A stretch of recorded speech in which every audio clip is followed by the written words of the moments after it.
Sige, heto ang isang mahabang istorya tungkol sa lakas. Hindi lang ng katawan, kundi ng loob. Sa isang maliit na baryo sa paanan ng bundok, may isang binatang nagngangalang Mateo. Kilala siya ng lahat bilang mahina ang katawan, mahina ang loob at ayon sa iba, mahina rin ang pag-asa. Madalas siyang pagtawanan ng ibang kabataan dahil hindi niya kayang makipagsabayan sa mabibigat na gawain, tulad ng pag-akyat ng puno ng niyog o pagbubuhat ng sako ng palay. Ngunit sa kabila ng lahat, may isang bagay kay Mateo na hindi napapansin ng karamihan.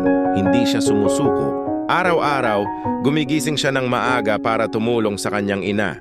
Kahit hirap na hirap, pinipilit niyang mag-igib ng tubig mula sa malayong balon. Sa bawat hakbang, dama niya ang sakit sa kanyang mga braso at likod, pero patuloy siya.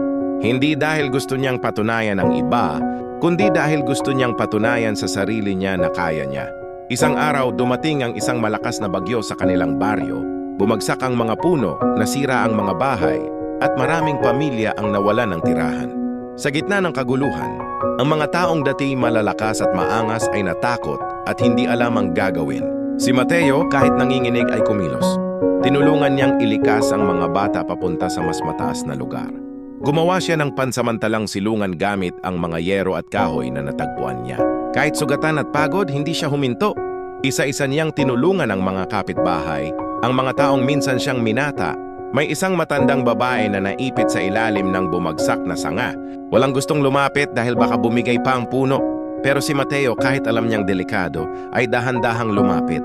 Gamit ang natitirang lakas, pinilit niyang buhatin ang sanga. Sa una, hindi gumalaw. Pero sumigaw siya, hindi sa takot kundi sa determinasyon.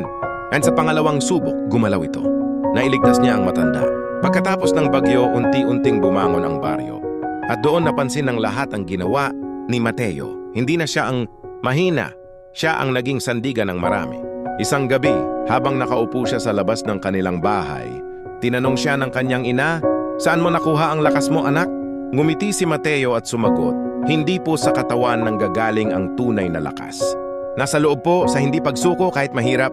Mula noon, natutunan ng buong baryo na ang lakas ay hindi nasusukat sa laki ng katawan o sa bilis ng kilos. Nasusukat ito sa tibay ng puso, sa tapang na harapin ang takot, at sa pagpili na tumulong kahit walang kapalit. At si Mateo, ang dating mahina, ang naging pinakamatibay sa kanilang lahat. Kung gusto mo, pwede pa kitang gawaan ng ibang klaseng istorya, mas dramatic, love story at tungkol sa Biblia. Salamat sa pakikinig.